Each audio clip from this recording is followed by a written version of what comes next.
This is serious stuff. Are you serious right now? This is serious stuff. Are you serious right now? Now that's deep.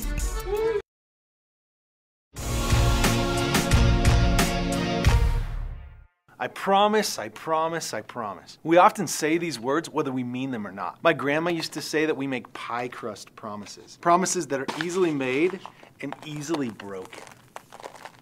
But that's us. God doesn't do that. When he makes a promise, he keeps it every time, without fail. He made hundreds of promises in the Bible with his people, and he came true and is still coming true on them always. I was recently reflecting back on the promises that he gave Joshua in the Bible. Here was this leader in the Bible that was most likely devastated at one point because his mentor and father figure, his leader, was now dead.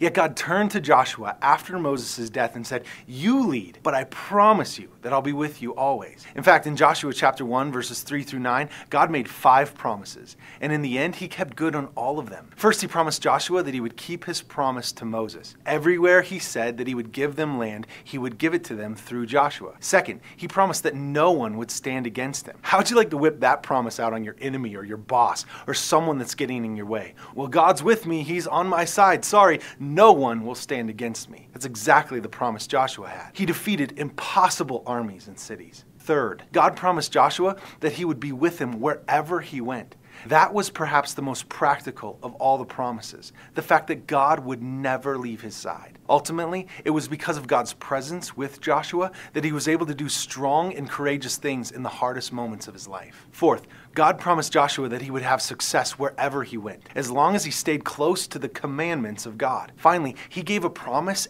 and a command all wrapped in one. He said, "I promise you have nothing to fear." So he told Joshua, "Do not be afraid.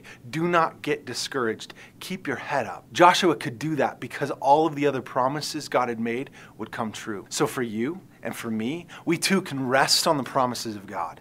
He said that if we believe in him and we walk in his truth, that he will be with us no matter where we go. And listen, there's nothing greater that God can give us in this life than himself.